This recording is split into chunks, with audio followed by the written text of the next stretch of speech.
मान करके निरंतर प्रिया प्रीतम का नाम जप करो, उनके गुण लीला गाओ, उनकी सेवा में रहो। कभी प्रपंच की बातें, कभी प्रतिष्ठा का चिंतन, कभी नाना प्रकार के मान सम्मान का चिंतन, ये घुसने ना पावे हृदय में। बहुत सावधान रहना चाहिए साधक को। ऐसी बातें देखो मत, ऐसी बातें सुनो मत जिससे तुम्हारा हृदय उद्विग्न होकर प्रभु का चिंतन छोड़ दे। बंद करो अभी। अन्य लोगों के संग का त्याग कर दो, जो भगवत विमुख वार्ता करते हैं, संत निंदा करते हैं, दूसरों की निंदा करते हैं। कुछ हाथ नहीं लगता, ये लोग दुर्गति को प्राप्त होने वाले हैं। भक्तन निंदा अति बुरी भूल करे जिन कोय, किए सुकृत बहु जन्म के छिन में दारे खोए। पर निंदा के किए ते नहीं, आवत नहीं कछुआत, मूर्ख पर्वत पाप को ले चल अपने साथ।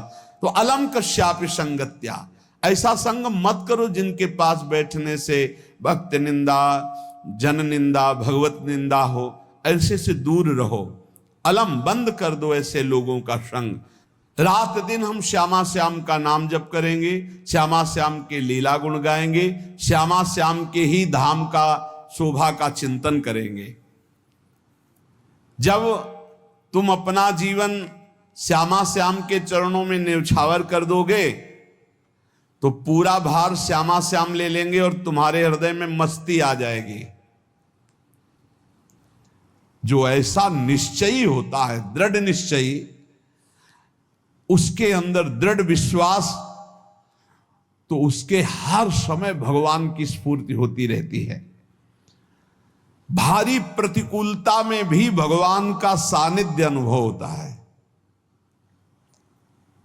वो अनुकूलता में तो भगवान के दुलार को देखता है, लेकिन प्रतिकूलता में भगवान की विशेष कृपा को देखता है।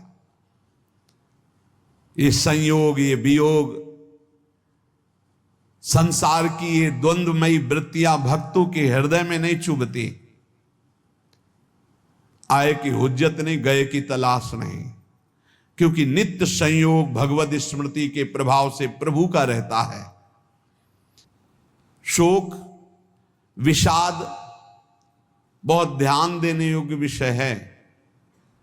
तभी लोगों को ऐसा लगता है कि ऐसा कैसे हो सकता है। भक्त के चरित्रों को जब सुनते तो लगता है ऐसा कैसे हो सकता है, ऐसी परिस्थिति में भी ऐसा कैसे हो सकता है।